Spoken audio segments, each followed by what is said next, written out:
We begin with the book of Genesis, chapter 11, the Tower of Babel. At first, everyone spoke the same language, but after some of them moved from the east and settled in Babylonia, they said, "Let's build a city with a tower that reaches to the sky. We'll use hard bricks and tar instead of stone and mortar. We'll become famous and we won't be scattered all over the world." But when the Lord came down to look at the city and the tower, he said, "These people are working together because they all speak the same language. This is just the beginning. Soon they will be able to do anything they want. Let's go down and confuse them. We'll make them speak different languages and they won't be able to understand each other." So the people had to stop building the city because the Lord confused their language and scattered them all over the earth. That's how the city of Babel got its name. The descendants of Shem. 2 years after the flood, when Shem was 100, he had a son named Arpachshad.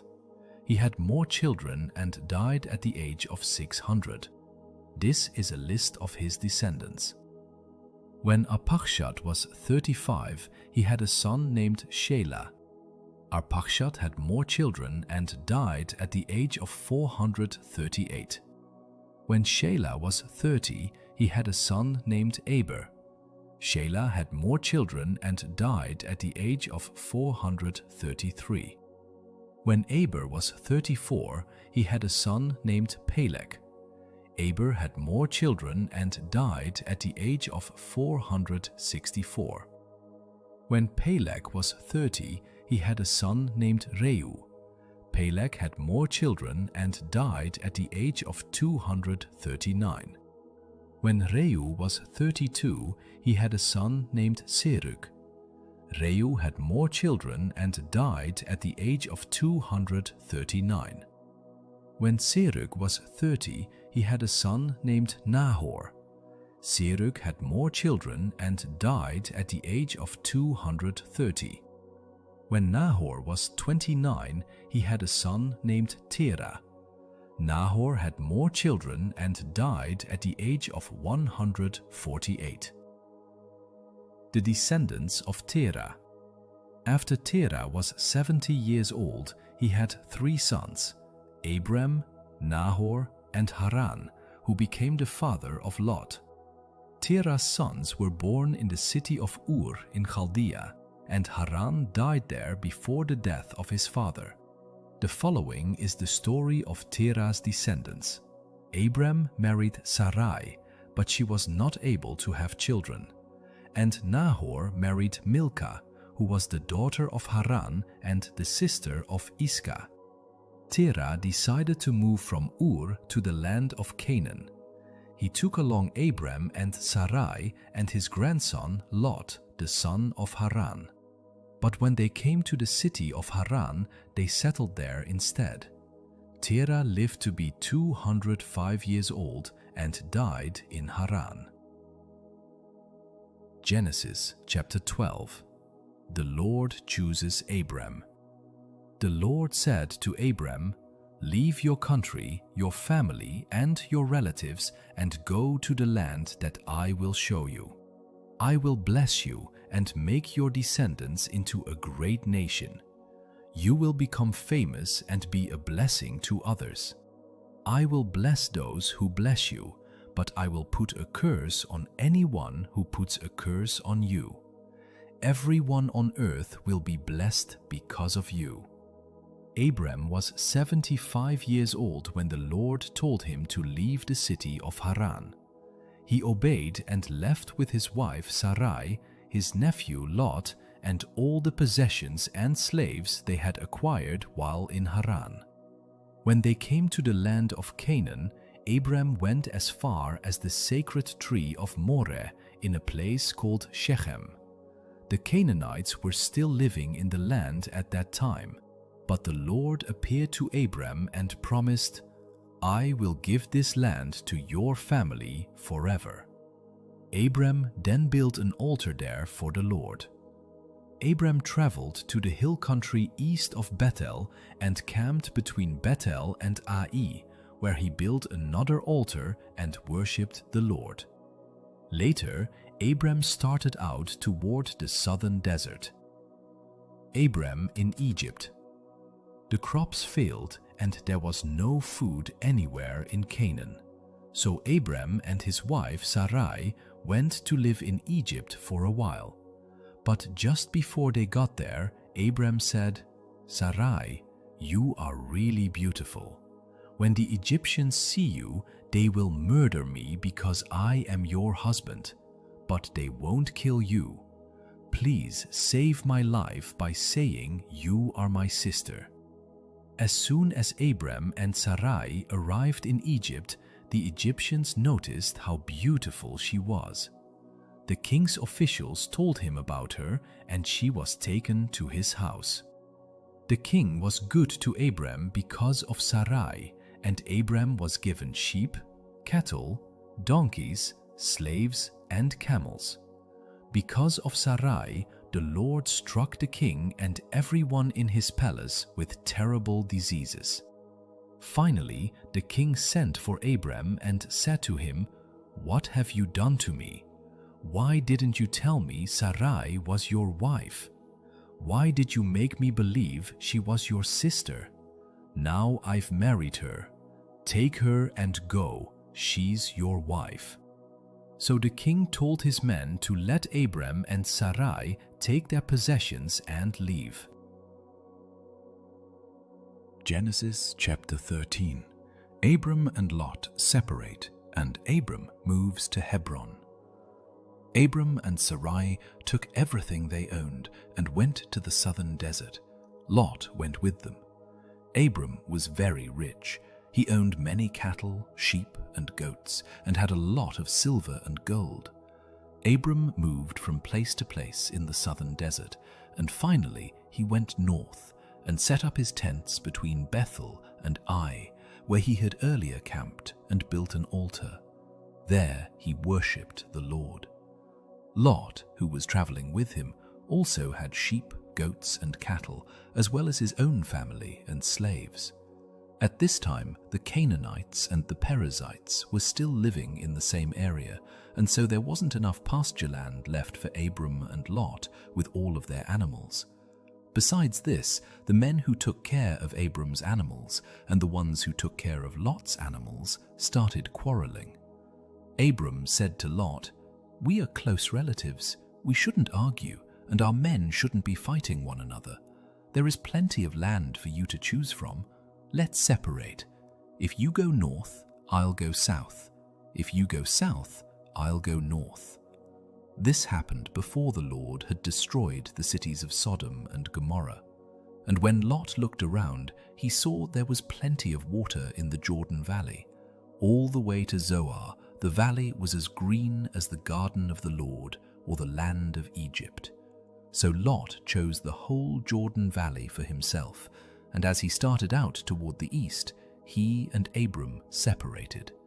Abram stayed in the land of Canaan, but Lot settled near the cities of the valley and put up his tents not far from Sodom, where the people were evil and sinned terribly against the Lord.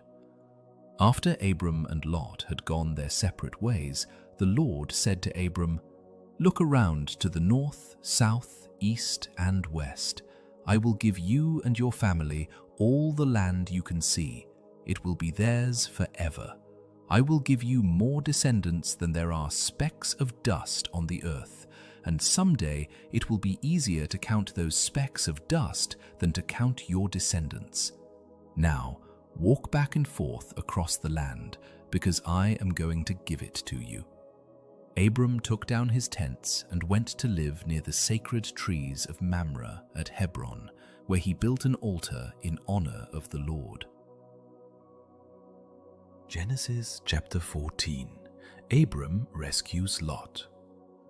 About this time, King Amraphel of Babylonia, King Arioch of Elasar, King Chedorlaomer of Elam, and King Tidal of Goim attacked King Bera of Sodom, King Birsha of Gomorrah, King Shinab of Admah, King Shemeber of Zeboim, and the king of Bela, a city also known as Zoar. King Chedorlaomer and his allies had ruled these last 5 kings for 12 years, but in the 13th year the kings rebelled and joined forces in Siddim Valley, which is now covered by the southern part of the Dead Sea. A year later, King Chedorlaomer and his allies attacked and defeated the Rephaites in Ashtaroth Karnaim, the Zuzites in Ham, and the Emites in Shaveh Kiriathaim. They also defeated the Horites in the hill country of Edom as far as El Paran, near the desert. They went back to the city of En-Mishpat, better known as Kadesh. Then they captured all the land that belonged to the Amalekites, and they defeated the Amorites who were living in Hazazon Tamar. At Siddim Valley, the armies of the kings of Sodom, Gomorrah, Admah, Zeboim, and Bela fought the armies of King Chedorlaomer of Elam, King Tidal of Goim, King Amraphel of Babylonia, and King Arioch of Elasar.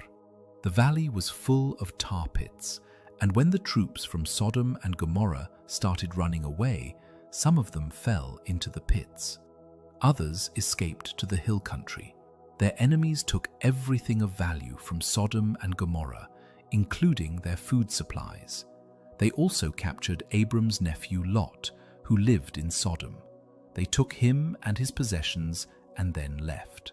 At this time, Abram the Hebrew was living near the oaks that belonged to Mamre the Amorite. Mamre and his brothers Eshcol and Aner were Abram's friends. Someone who had escaped from the battle told Abram that his nephew Lot had been taken away. 318 of Abram's servants were fighting men, so he took them and followed the enemy as far north as the city of Dan. That night, Abram divided up his troops, attacked from all sides, and won a great width. But some of the enemy escaped to the town of Hobah, north of Damascus, and Abram went after them. He brought back his nephew Lot, together with Lot's possessions and the women and everyone else who had been captured. Abram is blessed by Melchizedek. Abram returned after he had defeated King Chedorlaomer and the other kings. Then the king of Sodom went to meet Abram in Shaveh Valley, which is also known as King's Valley. King Melchizedek of Salem was a priest of God Most High. He brought out some bread and wine and said to Abram, "I bless you in the name of God Most High, creator of heaven and earth. All praise belongs to God Most High for helping you defeat your enemies." Then Abram gave Melchizedek 1/10 of everything. The king of Sodom said to Abram, "All I want are my people. You can keep everything else." Abram answered, "The Lord God Most High made the hips and the earth, and I have promised him that I won't keep anything of yours, not even a sandal strap or a piece of thread. Then you can never say that you are the one who made me rich.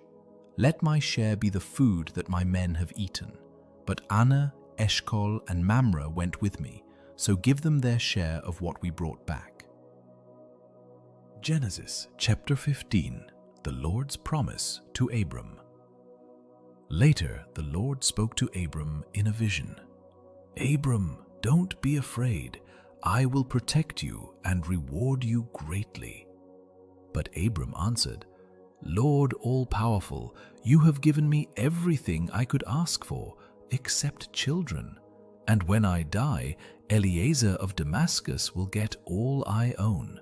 You have not given me any children, and this servant of mine will inherit everything."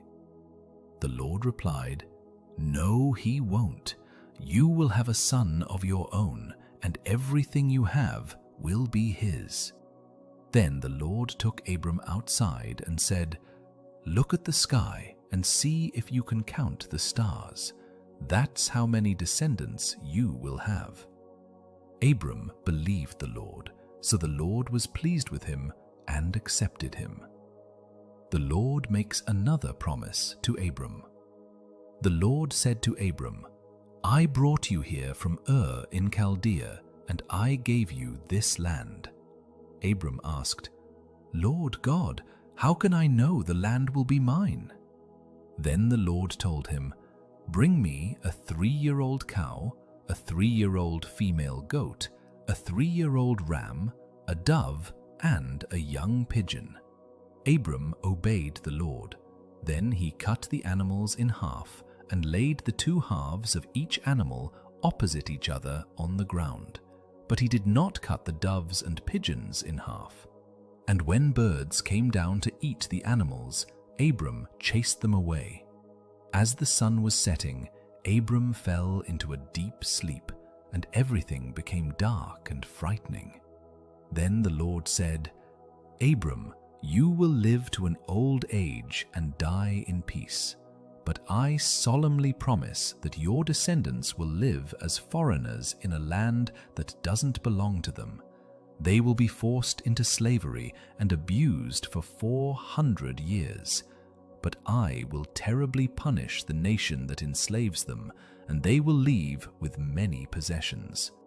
4 generations later, your descendants will return here and take this land, because only then will the people who live here be so sinful that they deserve to be punished."